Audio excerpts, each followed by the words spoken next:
Is it your first mat?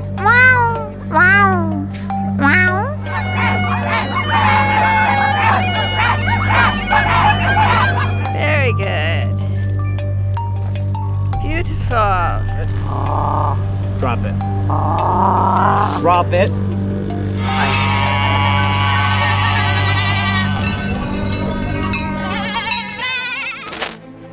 Si un homme peut devenir une femme simplement parce qu'il a décidé de changer de sexe, pourquoi ne pourrait-il pas aussi se transformer en chien ou en chat s'il le souhaite? Cette question peut sembler insensée, mais il existe un groupe de personnes qui utilisent cet argument et cessent de vivre comme des êtres humains parce qu'elles se voient comme des animaux. Et pire encore, elles se battent pour que la société les perçoive de cette manière. Ce sont les transespèces. Mais au fond, pourquoi ces personnes croient-elles qu'elles sont des animaux? Que dit la parole de Dieu à ce sujet? Est-ce seulement une question psychologique ou y a-t-il une action démoniaque derrière tout cela? Dans la vidéo d'aujourd'hui, je vais répondre à toutes ces questions et plus encore, je vais vous montrer 5 personnes qui ont renoncé à leur vie pour vivre comme des animaux et, à la fin, je donnerai mon avis sincère sur les transespèces. Mais avant de commencer, je vous demande simplement de vous abonner à ma chaîne. Il vous suffit de cliquer sur le bouton s'abonner et d'activer la cloche de notification pour ne manquer aucune de mes vidéos. Je veux vous aider à grandir spirituellement avec Dieu, alors venez participer avec moi, d'accord? Maintenant, allons-y. Selon les spécialistes, les transespèces sont des personnes souffrant d'un type de trouble de l'identité. Elles vivent dans un monde irréel, où elles se voient comme des animaux piégés dans des corps humains. Ces personnes ont l'illusion d'être quelque chose de différent de ce qu'elles sont réellement. Par exemple, il y a ceux qui préfèrent vivre comme s'ils étaient des chiens, d'autres comme des chèvres ou des chats, bref, comme n'importe quelle autre espèce qui n'est pas humaine. Et ce qui est le plus effrayant, c'est que ce mouvement se propage dans le monde entier et touche des centaines, voire des milliers de personnes.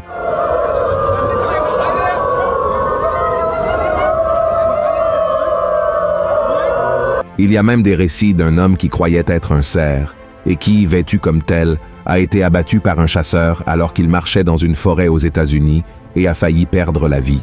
Je sais que cela peut sembler drôle, mais c'est très sérieux et a des racines bien plus profondes que nous ne pouvons l'imaginer. Mais avant d'en parler, je veux vous montrer 5 personnes transespèces qui sont devenues célèbres dans le monde. Premier cas, la femme cheval. Dans cette vidéo, nous voyons une femme appelée Ayla Kishtirn qui croit être un cheval. Oui, un cheval. Dans les images, Ayla est vue en train de galoper et trotter comme un cheval, une capacité étrange qu'elle a entraînée toute sa vie. L'histoire d'Ayla est curieuse. À l'âge de 4 ans, elle avait un amour particulier pour les chevaux, ce qui l'a amenée à commencer à copier tous leurs mouvements. Elle est capable de sauter des obstacles de plus d'1 mètre avec une habileté incroyable. Et tout cela à grande vitesse, à 4 pattes, en utilisant ses bras comme des pattes avant. Malgré sa posture courbée, elle affirme qu'elle ne souffre d'aucune blessure causée par ses mouvements. Et les vidéos de la jeune femme ont fait le buzz sur Internet avec plus de 15 millions de vues. Mais à cause des critiques, elle a fini par supprimer son compte Instagram. Deuxième cas, les personnes moutons. Dans cette vidéo, plusieurs personnes s'identifient comme des moutons. Elles se déguisent, marchent et font des sons imitant ces animaux dans un enclos, avec de l'herbe et du foin propres à cette espèce. Et le plus triste de tout cela, ce sont les spectateurs. Certains devraient être surpris, d'autres curieux, mais la plupart devraient trouver tout cela ridicule. Troisième cas, le japonais chien. Ce japonais a dépensé plus de 2 millions de yens, soit environ 13 000 $, pour se faire fabriquer un costume ultra réaliste le transformant en chien. Après tout, c'était ainsi qu'il se sentait. Les détails de ce costume sont si nombreux que l'entreprise a mis fort 10 jours pour le fabriquer. Et à partir de ce moment, il a commencé à vivre ainsi, comme un animal. Il répète même tous les comportements du chien de la race qu'il croit être, le coller, et ne se voit plus comme un être humain. Et vous, qu'en pensez-vous? Écrivez-le dans les commentaires. Quatrième cas, l'homme dalmatien. Frère, regardez l'histoire de cet homme et voyez si ce n'est pas à réfléchir. Il a 32 ans et est allé à une émission de télévision parce qu'il voulait être reconnu comme un dalmatien. Il a dit que, tout comme les personnes transsexuelles ont le droit d'être reconnues pour le sexe qu'elles croient être et non pour le sexe auquel elles sont nées, il a le droit d'être reconnu comme un chien et non comme un humain. Et le plus absurde dans tout cela, c'est qu'il est allé à cette émission avec son ex-femme. Comme il a décidé de vivre comme un chien et non plus comme un homme, son mariage a pris fin, mais elle continue de s'occuper de lui comme s'il était un animal. Et cet homme a même dit qu'ils n'ont jamais été aussi proches et que cette nouvelle vie lui permet de profiter des choses simples de la vie. 5e cas. L'homme chèvre. Thomas, un graphiste londonien de 34 ans, a décidé de faire une pause dans la vie humaine qu'il trouvait trop compliquée et pleine de problèmes pour vivre un temps comme une chèvre. Il a construit des prothèses pour marcher à 4 pattes parce qu'il croyait que, de cette manière, il aurait une vie heureuse et sans soucis. Pour avoir une expérience plus approfondie de ce que c'est que d'être une chèvre, cet homme a subi un traitement cérébral pour bloquer sa capacité à parler. Et, avec le soutien d'une fondation axée sur la santé, il a vécu un temps avec un troupeau dans les Alpes suisses pour expérimenter la vie d'une chèvre dans son habitat naturel. En 2016, l'histoire de Thomas est devenue un livre où il a raconté son expérience de vie en tant que chèvre. Frère, pour de nombreux psychiatres, la transespèce est un symptôme de quelques maladies causant des illusions et ayant pour origine un trouble mental tel que la bipolarité ou la schizophrénie.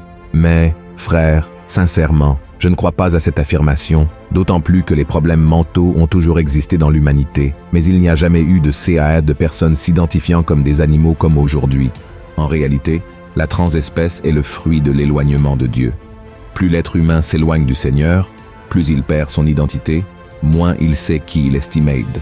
En revanche, plus une personne est proche de Dieu, plus elle aime sa vie. Et aussi difficile que puisse être son chemin ici sur terre, elle veut vivre les plans que Dieu a pour elle, car elle connaît la parole, et c'est ce qui est écrit dans Genèse chapitre 1, qui dit que le Seigneur nous a créés à son image et à sa ressemblance. C'est-à-dire que Dieu a prévu de faire une créature à son image, avec la capacité de penser, de raisonner, de créer et de vivre en communion avec lui, tandis que les animaux agissent principalement par instinct et n'ont pas la même conscience, ni la capacité de comprendre la vie et les choses de Dieu. Malheureusement, nous savons que le péché a perturbé ce plan divin et que l'homme en est venu apporter une image déformée de lui-même. Mais la bonne nouvelle, c'est que lorsque Dieu rachète une personne, il commence à restaurer son image, montrant que chacun de nous a de la valeur et un but dans la vie. Amen. Et quand l'être humain connaît le Christ, il sait aussi que son nom est inscrit dans le livre de vie.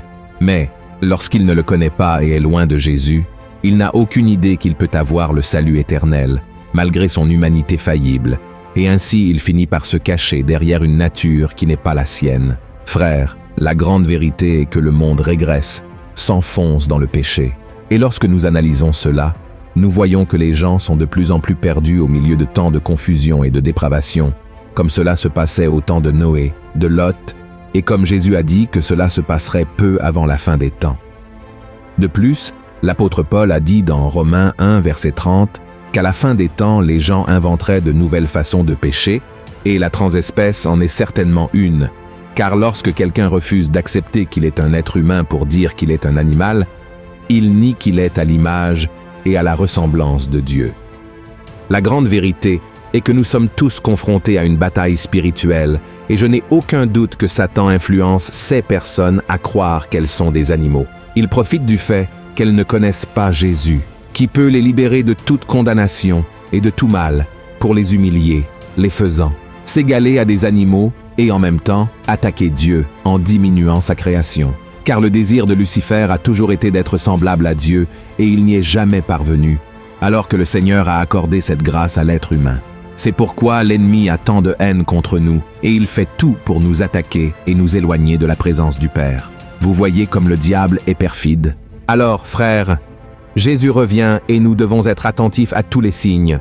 Nous ne connaissons ni le jour, ni l'heure à laquelle cela arrivera, mais lorsque nous regardons des situations comme celle des transespèces, nous réalisons que nous nous approchons de la fin. Et rappelons que nous ne devons pas persécuter ces personnes, encore moins les ridiculiser ou les mépriser. Le monde a déjà été assez cruel avec elles, n'est-ce pas?